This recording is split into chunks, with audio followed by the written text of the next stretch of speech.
আচ্ছা, আর কারো কোনো প্রশ্ন আছে কি?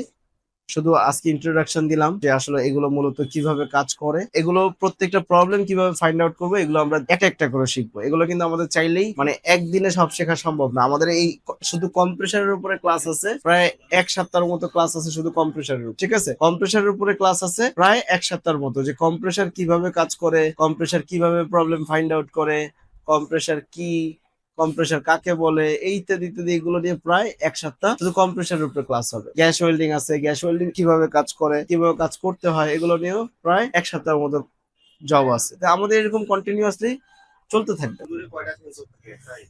ইনডোরে সেন্সর থাকে দুইটা, থাকে নরমাল নরমাল এসি গুলোতে দুইটা থাকে। একটা হলো রুম টেম্পারেচার সেন্সর, যদি কোনো কারণে এই যে সেন্সরটা আছে, এই সেন্সরটার কাজ হলো কক্ষের তাপমাত্রাকে নিয়ন্ত্রণ করা। আর এখানে একটা টেম্পারেচার, এখানে পাইপ টেম্পারেচার সেন্সর আছে। এই পাইপ টেম্পারেচার সেন্সরের কাজ হলো যদি কোনো কারণে এই যে সেন্সরটা, এই যে অনেকটা কাইন্ড অফ তাবিজের মতো, হ্যাঁ তাবিজের মতো, কিন্তু এটাকে তাবিজ বলা যাবে না, এটাকে বলা হয় পাইপ টেম্পারেচার সেন্সর। এটার মূল কাজটা হলো যদি কোনো কারণে এখানে ময়লা জমে যায়, তাহলে এখানে বরফ জমে যাবে। কি হবে? বরফ জমে যাবে। এই বরফটাকে যদি জমে যায়, তাহলে বরফ জমতে জমতে জমতে জমতে এই ফ্রন্ট কভারটা আছে না, ভেঙে যাবে। ফ্রন্ট কভার কভার ভেঙে যাবে, এসিটাতে বিভিন্ন রকম সমস্যা দেখা দিবে। এই জন্য এই যে সেন্সরটা, ও যখনই এখানে ময়লা জমে বরফ জমে যাবে, বরফ আসা শুরু করবে, সাথে সাথে ও সেন্সর সিগন্যাল দিবে যে এখানে বরফ আসে। সিগন্যাল দেওয়ার সাথে সাথে কম্প্রেসারকে বন্ধ করে দিবে। তাহলে সে কি বরফ আসবে? আর আমি কি জিনিসটা বোঝাতে পারছি? তাহলে মূল বিষয়টা কি? মূল বিষয়টা হলো এক একটা ডিভাইসের এক একটা কাজ। আচ্ছা ভাই, আমার যে ডান হাতের কাজ আর বাম হাতের কাজ কি এক?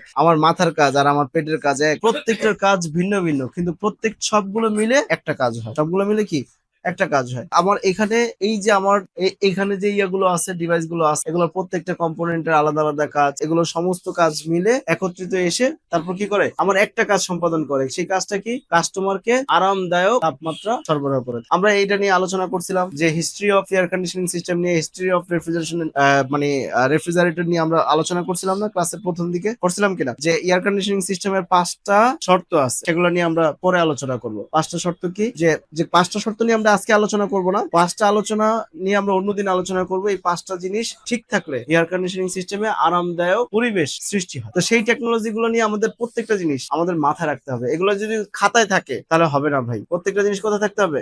মাথায় থাকতে হবে, ব্রেনে থাকতে হবে। আর এই জন্য বেশি বেশি প্র্যাকটিস করতে হবে। কাস্টমারের বাসায় যাবা, কাজ করবা, আর এগুলো বোঝার চেষ্টা করবা। এই যে দেখো, এই একটা তোমার ইউরোপ আমেরিকার যে এসি গুলো আছে, হ্যাঁ, ওরা এই এই ডিজাইনের এসি গুলো ব্যবহার করে থাকে। কিন্তু দেখো, ওই যে দেখো ইভাপোরেটর, হ্যাঁ, এই যে কন্ডেন্সার, কম্প্রেসার, তারপর ভিতরে কন্ট্রোল ডিভাইস আছে, তাহলে ওই ঘুরে ফিরে কি সেম জিনিস। কিন্তু কিন্তু ডিভাইসটা দেখো, এখানে ডাক্টের মাধ্যমে বাতাসটাকে সার্কুলেশন করা হয়েছে। দেখো ভালো করে দেখো, এই যে একটা বক্স দেখা যায় না, এই বক্সটা টিনের বক্স, শীটের বক্স, এটাকে বলা হয় ডাক্ট লাইন। ডাক্ট কাকে বলে? বাতাস প্রবাহের রাস্তাকে ডাক্ট বলে। মানে যেখান থেকে বাতাস প্রবাহী হয় সেটাকে কি বলা হয়? ডাক্ট বলা হয়। এই সেম জিনিসটা কিন্তু এখানে ব্যবহার করতেছে। এখন আমি যদি ভাই মূল জিনিসটা বুঝি, বিদেশে গিয়ে আমি এসির কাজ করতে পারবো না। যেখানে থাকুক, আমার ফ্লোরের নিচে থাকুক, আমার বিল্ডিং এর নিচে থাকুক, আর বিল্ডিং এর উপরে থাকুক, আর ছাদে থাকুক, আর সাইডে থাকুক, আমি মূল কাজটা কি বুঝি কিনা? যদি মূল কাজ বুঝি, আমার জন্য ওকে।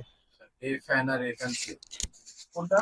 মানে এই যে স্প্লিট এসির মধ্যে যে ফ্যানটা আছে আর ওইখানে যে ফ্যানটা দেখা যাচ্ছে, দুটোটার কাজ তো সেম।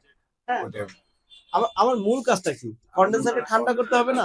আচ্ছা ধরো আমি এখানে একটু ইয়া দিলাম, মনে করো আমি বললাম যে এই গরম বাতাস বের হয়ে যায়, ধরো হয়ে গেল, মানে এটা আমি এক্সাম্পল বললাম, হয়ে গেল, কাজ হবে কি হবে না? আমার মূল কাজ তাপটাকে অপসারণ করতে হবে। তাপটাকে কি করতে হবে? অপসারণ করতে হবে। এই যে তোমাদের সাথে যে টেকনিশিয়ান ভাইদের সাথে যে তোমরা যে কাজে যাও, যাওয়ার পরে গিয়ে দেখো যে ওনারা কি কি জানি চেঞ্জ করে আউটডোরে গিয়ে, তাই না? যদি ফ্যানের স্পিড কম থাকে তাহলে কম তাপ অপসারণ করে। কম তাপ যদি অপসারণ করে তাহলে হবে, তাহলে আমার যেন বেশি তাপ অপসারণ করতে পারে, তখন এটা এটা কেন এটা স্পিড কমে যায়? এখন স্পিড কেন কমলো? এটার সাথে কোনো একটা কিছুর সাথে সম্পৃক্ত আছে, আমরা এখন আলোচনা না করলাম। ওই জিনিসটা কি খারাপ কিনা দেখলাম, হ্যাঁ খারাপ, চেঞ্জ করে দিলাম। ওকে, মানে আমরা বলতেছি যে আমাদের মানে মূল জিনিসটা কি বুঝি কিনা। মূল জিনিসটা বুঝছি, দ্যাটস এনাফ। বুঝি নাই, আবার আসো, বুঝো, বারবার বুঝো, বারবার বোঝার চেষ্টা করো। না বুঝে কাজ করে তুমি আগামী 3-5 বছরে তুমি অনেক কিছু শিখতে পারবা না। দক্ষ হয়ে বিদেশ যাব। We are from